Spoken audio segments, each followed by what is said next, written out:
Good morning everyone, welcome to civil services study. यह है practice set number 33 UP PCS के लिए 2023 के लिए सीरीज़ चल रही है। ये नंबर है, इस पर कॉल या व्हाट्सअप करके यूपी पीसीएस की आप पेड सीरीज़ प्राप्त कर सकते हो, जिसमें मिलेंगे फुल टेस्ट और इन सभी टेस्ट का पीडीएफ भी आपको इसी नंबर पर कॉल करके मिल जाएगा। टेलीग्राम पर एक पेड ग्रुप बना रखा है वहीं पर। तो चलिए स्टार्ट करते हैं। क्वेश्चन नंबर 1 पर आ जाइए और इस टेस्ट सीरीज़ की प्लेलिस्ट बना रखी है, वहाँ पर आप टेस्ट नंबर 1 से लेकर इस वाले टेस्ट तक पहुंच सकते हो, यानी 33वें टेस्ट तक पहुंच सकते हो। आर की टेस्ट सीरीज़ भी चल रही है, उसका लाभ उठाते रहिए। पहला प्रश्न है, निम्नलिखित में से कोई एक जो है वो सही सुमेलित नहीं है। कौन सा सही सुमेलित नहीं है बताना है इनमें से। ये हैं दिवस और ये जो कब मनाए जाते हैं उसके सामने इनका दिन लिखा है, इनकी तिथि लिखी है। तो राष्ट्रीय बालिका दिवस 11 अगस्त को, विश्व पर्यटन दिवस 27 सितंबर को, विश्व खाद्य दिवस 16 अक्टूबर, राष्ट्रीय खेल दिवस 29 जुलाई। देखिए 29 जुलाई को मनाया जाता है अंतर्राष्ट्रीय बाघ दिवस। राष्ट्रीय खेल दिवस मनाया जाता है 29 अगस्त को, तो यही जो है गलत है। बाकी विश्व खाद्य दिवस 16 अक्टूबर सही है, विश्व पर्यटन दिवस 27 सितंबर सही है, विश्व राष्ट्रीय बालिका दिवस 11 अगस्त सही है। ठीक है, गलत हमको गलत सुमेलित बताना, तो डी गलत सुमेलित है। तो राष्ट्रीय खेल दिवस जो है 29 जुलाई को नहीं बल्कि 29 अगस्त को मनाया जाता है, 29 जुलाई को मनाया जाता है अंतर्राष्ट्रीय बाघ दिवस। दूसरा प्रश्न है, निम्नलिखित में से कौन सा एक सही सुमेलित नहीं है। यह है राष्ट्रीय उद्यान या अभ्यारण्य यानी नेशनल पार्क और रिजर्व, और यह है अवस्थिति उनकी जहां पर वो हैं। सॉरी, इनकी अवस्थिति इनमें से। ठीक है, ये जानवर और ये कहाँ रहते हैं, किस राष्ट्रीय उद्यान या अभ्यारण्य में रहते हैं, अवस्थिति के अनुसार। तो चंबल नदी सेंचुरी या चंबल रिवर सेंचुरी के सामने घड़ियाल लिखा है। नीलगिरी की पहाड़ियाँ नीलगिरी ताहर के लिए, कांजीरंगा राष्ट्रीय उद्यान एक सींग वाले गैंडे के लिए, और भितरकनिका राष्ट्रीय उद्यान स्नो लेपर्ड या हिम तेंदुआ के लिए। बताइए। देखिए भितरकनिका राष्ट्रीय उद्यान तो ओलिव रिडली कछुओं के लिए है। ठीक है, स्नो लेपर्ड तो उड़ीसा में पाया नहीं जाता है, भितरकनिका राष्ट्रीय उद्यान तो उड़ीसा में है। स्नो लेपर्ड आपको कहाँ मिलेगा, हिम तेंदुआ कहाँ देखने को मिलेगा, हिमाचल प्रदेश में मिलेगा, लद्दाख में मिलेगा। ठीक है, उत्तराखंड में मिलेगा, नॉर्थ ईस्ट की तरफ जाओगे तो अरुणाचल प्रदेश में मिलेगा, उड़ीसा में नहीं। तो ये गलत कर दीजिए, एलिमिनेट कर दीजिए इसको, डी ही इसका आंसर होगा अपना। एक सींग वाला गैंडा कांजीरंगा राष्ट्रीय उद्यान में असम के, नीलगिरी ताहर जो है वो नीलगिरी की पहाड़ियों में मिलेगी तमिलनाडु में, और घड़ियाल जो है वो है चंबल रिवर सेंचुरी में। तो भितरकनिका राष्ट्रीय उद्यान में जो स्नो लेपर्ड है वो गलत सुमेलित है। बात करेंगे हम हिम तेंदुए की। देखिए हिम तेंदुआ जो है खाद्य श्रृंखला में शीर्ष शिकारी के रूप में जो है अपनी स्थिति के कारण पहाड़ के पारिस्थितिक तंत्र के स्वास्थ्य के लिए एक संकेतक के रूप में काम करता है। अगर भारत में इसकी भौगोलिक सीमा को हम देखें तो पश्चिमी हिमालय में लद्दाख और हिमाचल प्रदेश में पाया जाता है, पूर्वी हिमालय में उत्तराखंड में, सिक्किम में और अरुणाचल प्रदेश में मिलता है ये। देखिए जो हेमिस नेशनल पार्क है लद्दाख का, वो हिम तेंदुए की वैश्विक राजधानी है, और हेमिस नेशनल पार्क भारत का सबसे बड़ा राष्ट्रीय उद्यान है, और इसमें हिम तेंदुओं की अच्छी संख्या जो है पाई जाती है। डी विकल्प गलत हो जाता है यहाँ पर। ठीक है, भितरकनिका उड़ीसा के भितरकनिका में नहीं पाया जाता है स्नो लेपर्ड या हिम तेंदुआ। थोड़ा भितरकनिका के बारे में जान लीजिए। भितरकनिका राष्ट्रीय उद्यान जो है भारत के उड़ीसा राज्य के केंद्रपाड़ा जिले में स्थित एक राष्ट्रीय उद्यान है, और यह 145 वर्ग किलोमीटर पर फैला है, और इसे 19 अगस्त 2002 को रामसर स्थल का दर्जा मिल चुका है, और उड़ीसा में चिल्का झील के बाद यह दूसरा रामसर स्थल है। यह कौन सा, भितरकनिका राष्ट्रीय उद्यान। तीसरा प्रश्न भी स्नो लेपर्ड या हिम तेंदुए के संदर्भ में ही है, बताना कि इनमें से कौन सा सही है।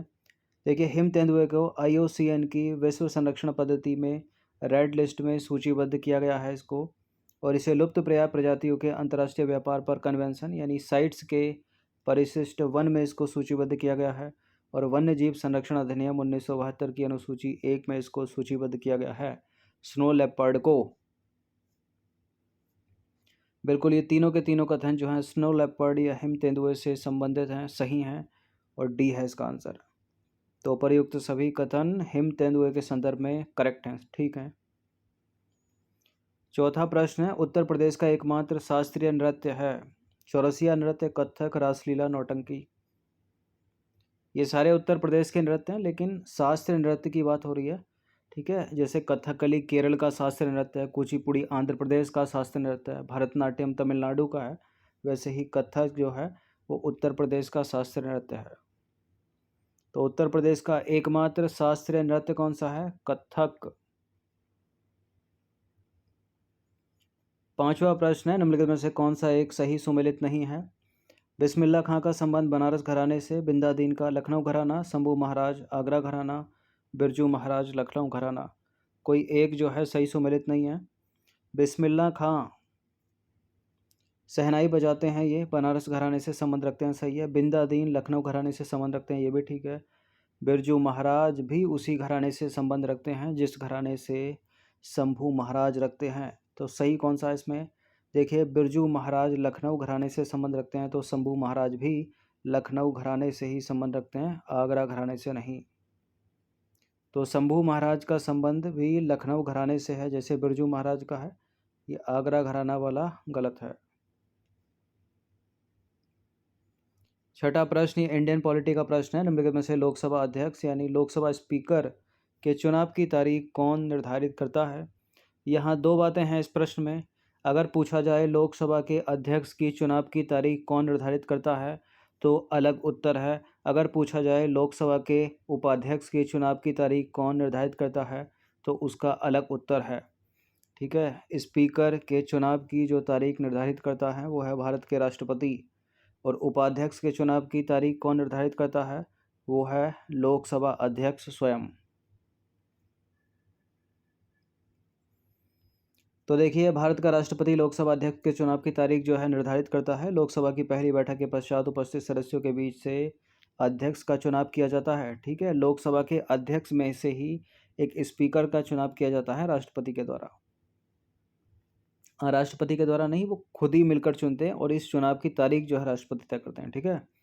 अब देखिए, ये संविधान में भी लिखा है, अनुच्छेद 94 के सी में यानी गा में उपबंध है कि अध्यक्ष लोकसभा विघटन के पश्चात नई लोकसभा के प्रथम अधिवेशन के ठीक पहले तक पद पर बना रहेगा, ये भी ध्यान रखिएगा। क्वेश्चन नंबर 7 पर आ जाइए। निम्नलिखित पर विचार करेंगे। लोकसभा के प्रथम अध्यक्ष अयंगर, लोकसभा के प्रथम उपाध्यक्ष जीबी मावलंकर, कौन सा सही है? ये तो ल्यूसेंट पढ़ी होगी, उससे भी करेक्ट करे जाओगे। लोकसभा के प्रथम अध्यक्ष थे जीबी मावलंकर, पूरा नाम है गणेश वसुदेव मावलंकर, और पहले उपाध्यक्ष थे अयंगर। तो कोई भी इसमें सही सुमेलित नहीं है, इसमें डी है इसका आंसर, ठीक है। यह होगा स्पीकर, यह होगा डिप्टी स्पीकर। तो लोकसभा के जो प्रथम अध्यक्ष हैं वो जीबी मावलंकर हैं, ना कि अयंगर। अयंगर जो है डिप्टी स्पीकर हैं यानी उपाध्यक्ष हैं। देखिए, अध्यक्ष एवं उपाध्यक्ष का पद का उद्भव जो है अगर बात की जाए तो भारत शासन अधिनियम 1919 के तहत 1921 में हुआ था। उस समय अध्यक्ष को प्रेसिडेंट और उपाध्यक्ष को जो है डिप्टी प्रेसिडेंट कहते थे। और प्रथम लोकसभा अध्यक्ष जो हैं जीबी मावलंकर हैं, बहुत पूछे गए एग्जाम में ये, ठीक है। इनके विरुद्ध जो है लोकसभा में अविश्वास प्रस्ताव लाया गया था, लेकिन लोकसभा द्वारा इसे अस्वीकृत कर दिया गया, पास नहीं हो पाया था ये। क्वेश्चन नंबर 8 पर आ जाइए। प्रोटेम स्पीकर के संदर्भ में निम्नलिखित कथनों पर विचार करेंगे। हर एक साल छोड़ के प्रोटेम स्पीकर से सवाल जरूर पूछा जाता है। क्या होता है, कौन होता है, कहाँ होता है प्रोटेम स्पीकर? तो प्रोटेम स्पीकर का पद जो है पूर्णकालिक होता है, पहला स्टेटमेंट तो यह है। और वह नई लोकसभा की पहली बैठक में पीठासीन अधिकारी होता है। गलत बताना है इस बार, ठीक है। ध्यान दीजिएगा कि गलत पूछ रहा है या सही पूछ रहा है। तो प्रोटेम स्पीकर का पद जो है वो पूर्णकालिक नहीं होता, अल्पकालिक होता है। गलत है पहला स्टेटमेंट। और वह नई लोकसभा की पहली बैठक में पीठासीन अधिकारी होता है, दूसरा वाला सही है। तो अपने को गलत ढूंढना है, तो पहला वाला गलत है। तो देखिए, प्रोटेम स्पीकर हिंदी में इसको बोलते हैं सामयिक अध्यक्ष का पद जो है वो अल्पकालिक होता है, पूर्णकालिक नहीं होता। और नए अध्यक्ष चुने जाने के बाद यह पद स्वतः समाप्त हो जाता है। वह नई लोकसभा की पहली बैठक में पीठासीन अधिकारी होता है। प्रोटेम स्पीकर का मुख्य कर्तव्य क्या है? नई लोकसभा के सदस्यों को शपथ दिलाना। क्लियर? ये भी इम्पोर्टेंट प्रश्न है, पॉलिटी का ही प्रश्न है। अब पॉलिटी चलेगी 5-6 क्वेश्चन तक। देखिए 10वीं अनुसूची के तहत दल बदल उपबंध के आधार पर संसद सदस्य की अयोग्यता का निर्णय किसके द्वारा किया जाता है, बताइए। क्या इसका उत्तर निर्वाचन आयोग है? नहीं है। क्या इसका उत्तर केंद्रीय मंत्रिमंडल है? नहीं है। क्या इसका उत्तर सुप्रीम कोर्ट है? नहीं है। इसका उत्तर है स्पीकर यानी लोकसभा का अध्यक्ष। तो 10वीं अनुसूची के तहत दल बदल के उपबंध के आधार पर संसद सदस्य की अयोग्यता का निर्णय लोकसभा अध्यक्ष के द्वारा लिया जाता है, नहीं स्पीकर के द्वारा लिया जाता है। किंतु दल बदल उपबंध के आधार पर संसद सदस्यों के अयोग्यता के संबंध में लोकसभा अध्यक्ष के निर्णय की जो है न्यायिक समीक्षा हो सकती है, इसको याद रखिएगा। और यह निर्णय जो है कियोतो होलोहनबाद 1992 में न्यायालय द्वारा दिया गया। अगर स्टेटमेंट बना के पूछ ले कि न्यायिक समीक्षा नहीं की जा सकती तो वो गलत होगा, स्टेटमेंट की जा सकती है। 10वां प्रश्न है, लोकसभा का संरक्षक, अभिरक्षक, अभिभावक कौन होता है? राष्ट्रपति, गृह मंत्री, प्रधानमंत्री, लोकसभा का अध्यक्ष। लोकसभा का संरक्षक यानी कस्टोडियन, अभिरक्षक, अभिभावक जो है वो लोकसभा स्पीकर ही है। तो लोकसभा का संरक्षक कह लो, अभिभावक कह लो, अभिरक्षक कह लो, लोकसभा अध्यक्ष होता है। ठीक है, भारत का राष्ट्रपति नहीं होता अगर आ जाए तो। वह लोकसभा और उसके प्रतिनिधियों का मुखिया होता है और वह सदस्यों की शक्तियों और विशेषाधिकारों का अभिभावक होता है। वह सदन का मुख्य प्रवक्ता होता है और सभी संसदीय मामलों में उसका निर्णय अंतिम होता है, लोकसभा स्पीकर का। 11वां प्रश्न है, लोकसभा उपाध्यक्ष यानी डिप्टी स्पीकर की बात हो रही है कि चुनाव की तारीख कौन निर्धारित करता है? देखिए जैसे वहाँ लोकसभा अध्यक्ष के चुनाव की तारीख पे प्रश्न था जो कि करते हैं राष्ट्रपति, वैसे ही लोकसभा उपाध्यक्ष की बात हो रही है, लेकिन इसका उत्तर राष्ट्रपति नहीं है, इसका उत्तर है लोकसभा का अध्यक्ष, स्पीकर निर्धारित करता है। तो लोकसभा के उपाध्यक्ष के चुनाव की तारीख लोकसभा अध्यक्ष यानी स्पीकर निर्धारित करता है, जबकि लोकसभा के अध्यक्ष की चुनाव की तारीख जो है भारत के राष्ट्रपति निर्धारित करते हैं। लोकसभा के अध्यक्ष और उपाध्यक्ष का पद रिक्त होने पर, ठीक है, अगर दोनों का पद रिक्त है तो भारत के राष्ट्रपति द्वारा नियुक्त व्यक्ति अध्यक्ष के कर्तव्यों का निर्वहन करेगा। 12वां प्रश्न है, लोकसभा अध्यक्ष के संदर्भ में निम्नलिखित में से कौन सा कथन सही है? देखिए इसका अध्यक्ष मनोनीत किया जाता है, इसका किसका? लोकसभा का। इसका अध्यक्ष निर्वाचित किया जाता है, इसका अध्यक्ष नियुक्त किया जाता है, इसका अध्यक्ष चयनित किया जाता है। तो देखिए लोकसभा के जो मेंबर होते हैं, जो सदस्य होते हैं, वो अपने में से ही किसी एक सदस्य को जो है स्पीकर चुनते हैं, अध्यक्ष चुनते हैं। तो ना तो ये मनोनीत किया गया, ना ये निर्वाचित किया गया, ना ये नियुक्त किया गया किसी के द्वारा, ये तो चयनित किया गया। ठीक है, तो डी है इसका आंसर। तो संविधान के अनुच्छेद 93 में उपबंध है कि लोकसभा अपने 2 सदस्यों को अपना अध्यक्ष और एक को जो है उपाध्यक्ष चुनेगी, यानी स्पीकर और डिप्टी स्पीकर। जब जब अध्यक्ष या उपाध्यक्ष का पद रिक्त होगा तब लोकसभा किसी अन्य सदस्य को अध्यक्ष या उपाध्यक्ष चुनेगी। क्वेश्चन नंबर 13 पर आ जाइए, संसद के किसी भी सदन के सदस्य की अयोग्यता संबंधी प्रश्नों का निर्णय करता है कौन? निर्वाचन आयोग, संसद का संबंधित सदन, भारत का मुख्य न्यायमूर्ति या निर्वाचन आयोग की सलाह पर राष्ट्रपति। कौन करता है? संसद के किसी भी सदन का मतलब है 2 ही तो सदन है संसद के, लोकसभा और राज्यसभा। ठीक है, और अंग पूछे जाए तो 3 अंग हैं, लोकसभा, राज्यसभा, राष्ट्रपति भी। तो संसद के किसी भी सदन के सदस्य की यानी लोकसभा या राज्यसभा के सदस्य की अयोग्यता संबंधी प्रश्नों का निर्णय कौन करता है? निर्वाचन आयोग करता है, राष्ट्रपति की सलाह पर।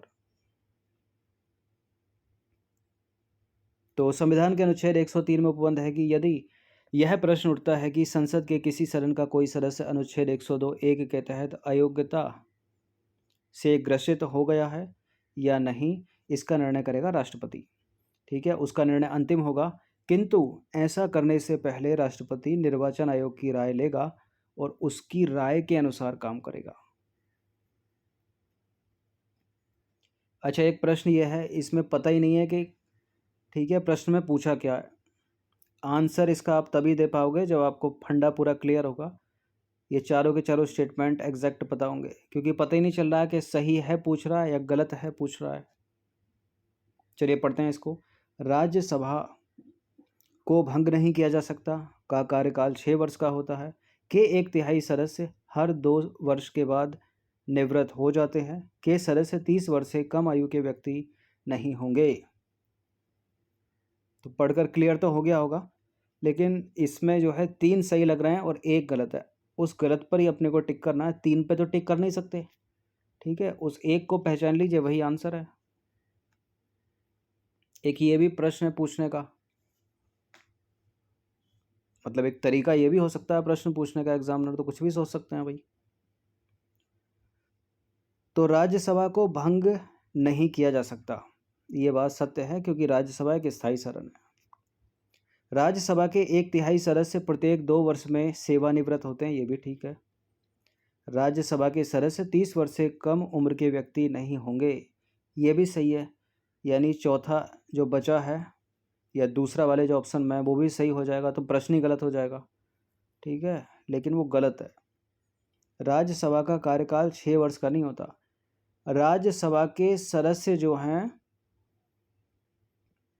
उनका कार्यकाल होता है 6 वर्ष का। राज्यसभा तो एक स्थायी सदन है, इसलिए गलत है दूसरा स्टेटमेंट।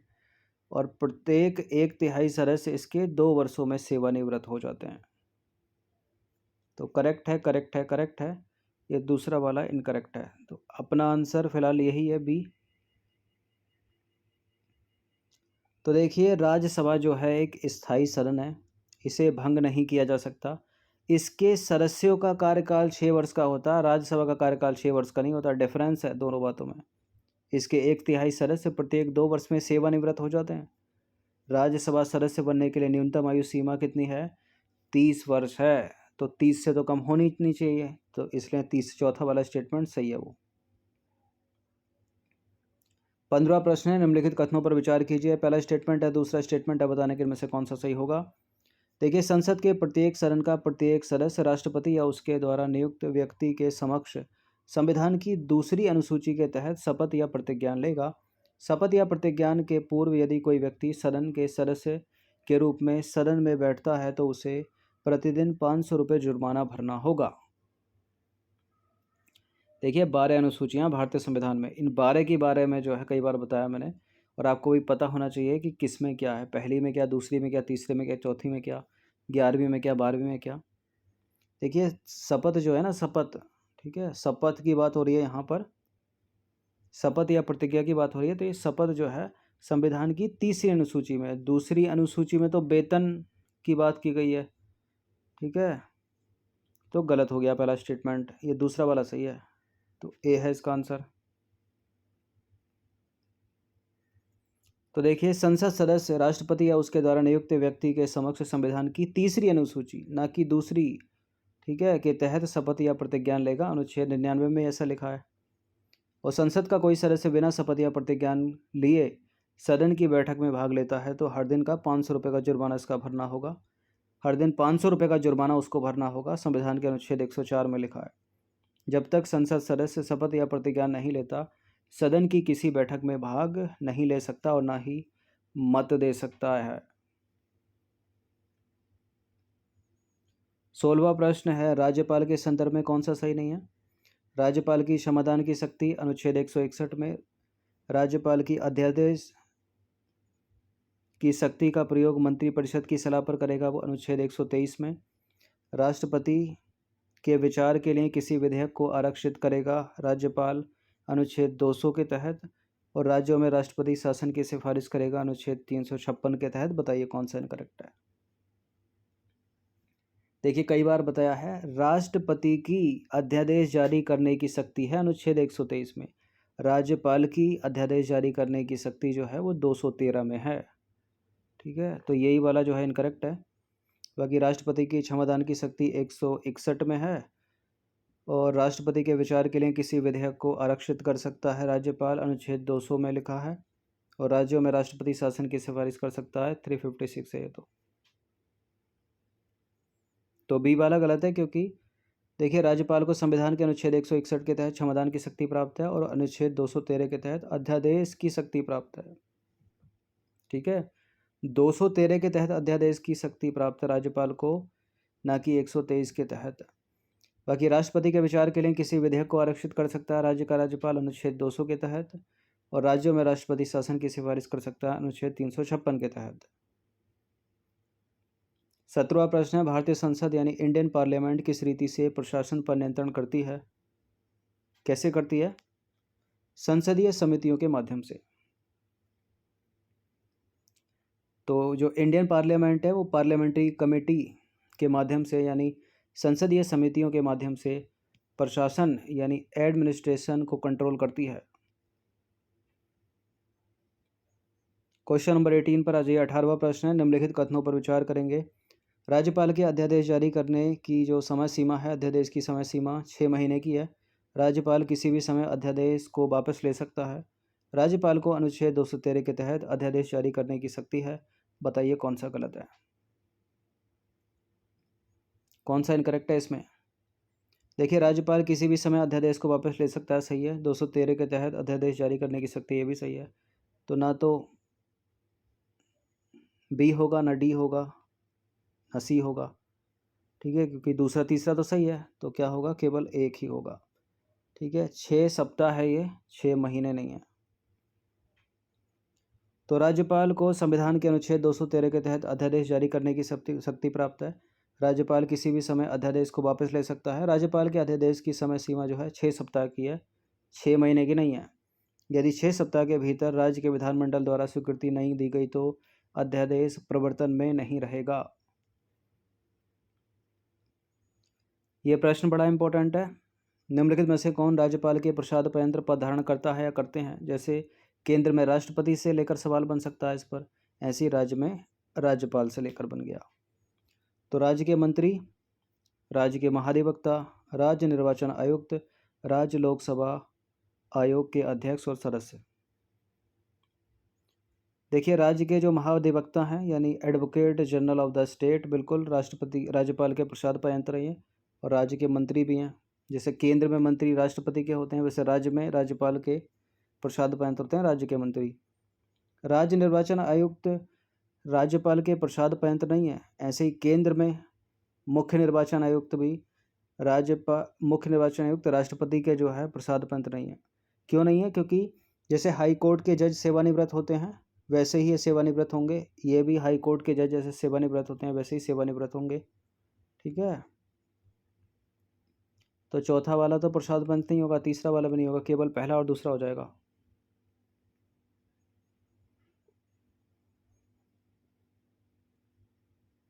तो देखिए, राज्य निर्वाचन आयुक्त की नियुक्ति राज्यपाल द्वारा तो की जाती है, किंतु उसे पद से उसी रीति से हटाया जा सकता है जैसे किसी हाई कोर्ट के जज को हटाया जाता है। राज्यपाल द्वारा राज्य लोक सेवा आयोग यानी स्टेट पब्लिक सर्विस कमीशन के अध्यक्ष में सदस्यों की नियुक्ति की जाती है, किंतु उनको हटाता है राष्ट्रपति। इस चीज़ को भी याद रखिएगा। और राज्यपाल को हटाने की शक्ति नहीं है इसमें। और ये प्रश्न पूछा गया था इससे पहली यूपीपीसीएस में। देखिए, राज्य के मुख्यमंत्री एवं मुख्यमंत्री की सलाह पर अन्य मंत्रियों की नियुक्ति जो है राज्यपाल द्वारा की जाती है। और मंत्री राज्यपाल के प्रसाद यंत्र पद धारण करते हैं, पहला वाला सही है। और राज्यपाल जो है उच्च न्यायालय के न्यायाधीश की नियुक्ति होने के योग्य किसी व्यक्ति को राज्य का महाधिवक्ता यानी एडवोकेट जनरल नियुक्त करता है। और महाधिवक्ता यानी एडवोकेट जनरल राज्यपाल के जो है प्रसाद यंत्र पद धारण करता है। तो दूसरा वाला भी सही है। ये 20वां प्रश्न है, अंतिम प्रश्न है, और ये प्रश्न भी राज्यपाल से संबंध रखता है। निम्नलिखित में से किसकी नियुक्ति राज्य के राज्यपाल द्वारा नहीं की जाती? राज्य निर्वाचन आयुक्त की नियुक्ति, राज्य लोक सेवा आयोग के अध्यक्ष एवं सदस्यों की नियुक्ति, राज्य के महाधिवक्ता यानी advocate general of the state की नियुक्ति, राज्य विश्वविद्यालय के चांसलर की नियुक्ति। देखिए, राज्य विश्वविद्यालय का चांसलर जो होता है ना, राज्यपाल स्वयं होता है, तो कैसे करेगा वो खुद की नियुक्ति? ठीक है, वाइस चांसलर की नियुक्ति करता है राज्य का राज्यपाल। चांसलर का मतलब है कुलाधिपति, ठीक है। ये किसकी नियुक्ति करेगा? कुलपति। डिफरेंस समझिएगा कुलाधिपति और कुलपति में, ठीक है, चांसलर और वाइस चांसलर में। तो राज्यों के विश्वविद्यालयों का कुलाधिपति यानी चांसलर राज्यपाल तो स्वयं होता है, और राज्यपाल द्वारा कुलपति की नियुक्ति की जाती है यानी वाइस चांसलर की। तो डी वाला विकल्प गलत है, ठीक है, ठीक नहीं है, वो सही नहीं है। तो ये 20 प्रश्न थे, मोस्ट इंपॉर्टेंट पॉलिटिक्स में ज़्यादा प्रश्न थे, इनकी प्रैक्टिस कर लीजिएगा 1 से 2 बार, हर दिन प्रैक्टिस करते रहें। आप सब्सक्राइब कर सकते हो सिविल सर्विस स्टडी चैनल को, और ये नंबर है, इस पर कॉल या व्हाट्सअप करके आप पेड सीरीज़ प्राप्त कर सकते हो। ठीक है, जहाँ पे मिलेंगे आपको फुल टेस्ट।